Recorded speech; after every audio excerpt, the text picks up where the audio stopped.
War. It's humanity's favorite way of saying, "I want that, give it to me." And few wars were as exhausting, chaotic, and downright frustrating as the Parthian-Roman Wars.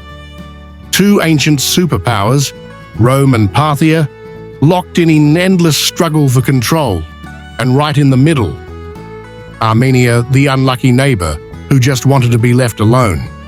But war doesn't care about borders, and when empires fight, it's the ordinary people who pay the price. Cities burned, armies trampled across farmlands, and thousands of people were forced to pack up their lives and run. The Parthian-Roman conflict didn't just shape political history, it created waves of refugees who had to navigate a world where safety was always temporary. So sit back, because this isn't just a story about generals and empires. This is about the people caught in between, the ones who had no say in the grand chess game of war, but still had to play. Rome and Parthia were two of the biggest powerhouses of the ancient world. Rome, fresh off its victories against Carthage and Greece, had a habit of looking at other territories and thinking, "That should be mine." Meanwhile, Parthia, the inheritor of Persian military tradition, was one of the few states strong enough to stand up to Rome and say, "No thanks." The problem? Their borders were just a little too close for comfort, and when two empires exist side by side, it's only a matter of time before someone throws the first punch. But someone was usually Rome. Expansion was kind of their whole thing. And Parthia? Well, Parthia had a different approach.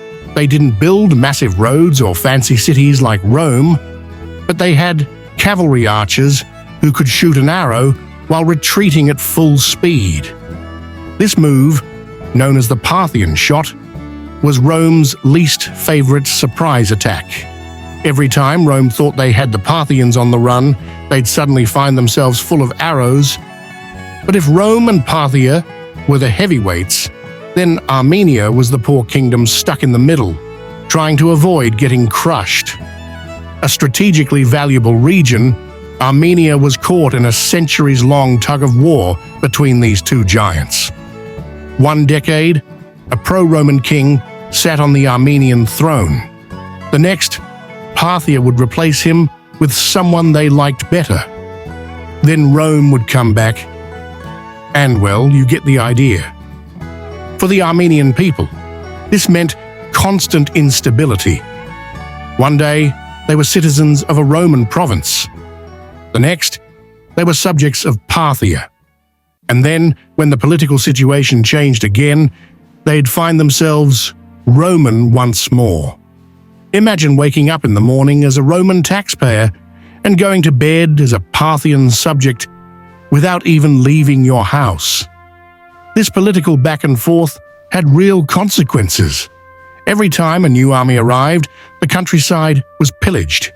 Crops were burned, villages were looted, and entire communities were forced to pack up and flee, because the safest place to be in a war zone is somewhere else. And so, the cycle began. Armenian families, merchants, and farmers were constantly on the move, looking for places where they wouldn't be caught in the crossfire. Some fled north into the Caucasus, hoping to find refuge in remote mountain regions. Others moved east into the heart of Parthian territory, hoping the Persian kings would be more lenient. And some, believing Rome offered better security, went westernly to find that Rome had its own habit of treating refugees as either potential recruits or unwanted burdens. But the biggest irony? Even in exile, many refugees found themselves getting pulled back into the war.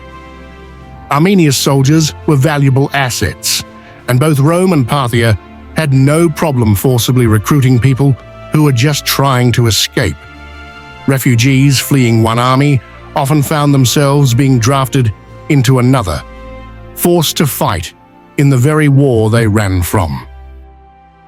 The The Parthian-Roman Wars didn't end quickly. This wasn't a single invasion or a one-time crisis. This went on for centuries. One generation of refugees fled.